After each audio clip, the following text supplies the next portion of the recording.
How to use promo codes on Zara. Let's get started. Launch your preferred browser. In the search box, type in Zara promo code and then search for it. Different website links will appear. Using any of these websites, you can easily get tons of codes for Zara. So go ahead and open any of it.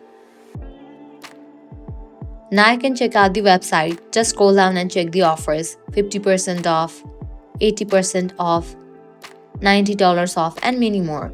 You can hit towards any of the offer that you want to use. You just have to click on the offer. With that, you're going to get the code for it. Once you get the code, you can copy it. Then you can head towards the website of Zara.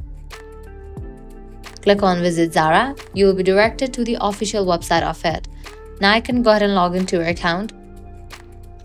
Browse through the items, select the item that you want to purchase and proceed to checkout.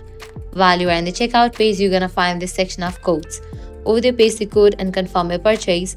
With that, you're going to get the discount in your order. So this way you can easily use promo codes on Zara. This was really simple and quick process.